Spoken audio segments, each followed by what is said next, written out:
Ada seorang anak muda konsultasi pada seorang syekh yang tinggal di tepi danau.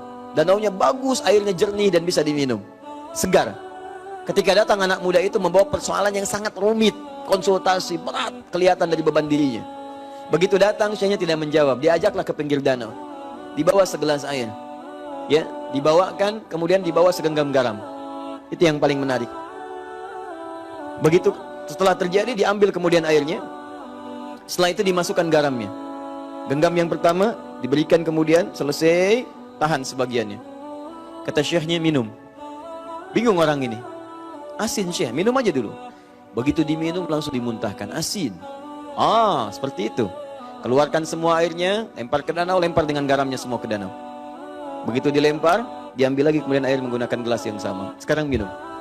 Bagaimana rasanya? Segar, tawar. Itulah kondisi hatimu.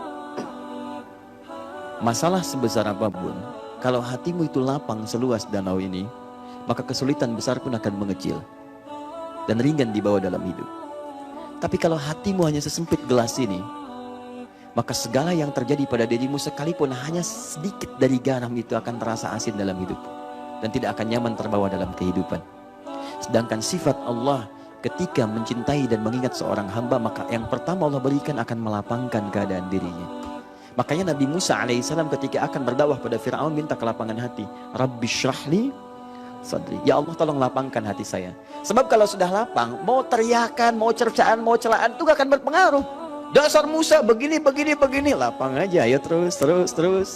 Tapi kalau hati anda sempit, belum dicela, sudah mencela. Apa? Mau nyela? Itu belum dicela tuh. Dan bangga kadang-kadang dengan celaan. Bapak kok marah, Pak? Saya memang pemarah. Bangga dengan temperamentalnya. Saya memang pemarah, mau apa?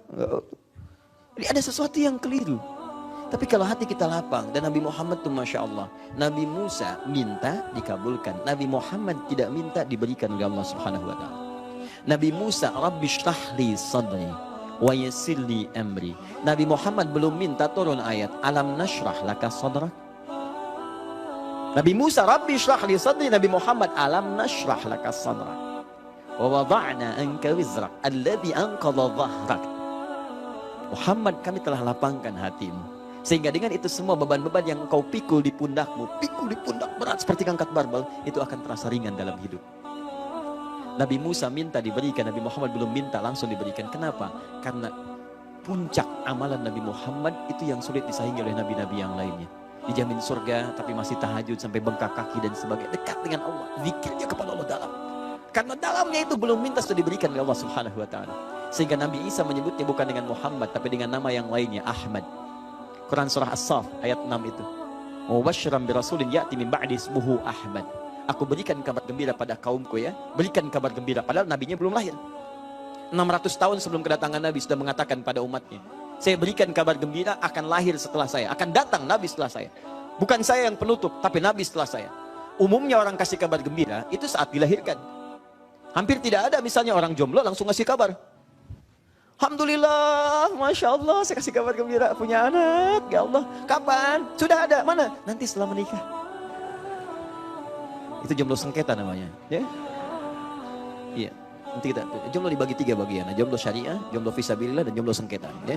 Nanti lain waktu kita bahas, untuk yang belum nikah.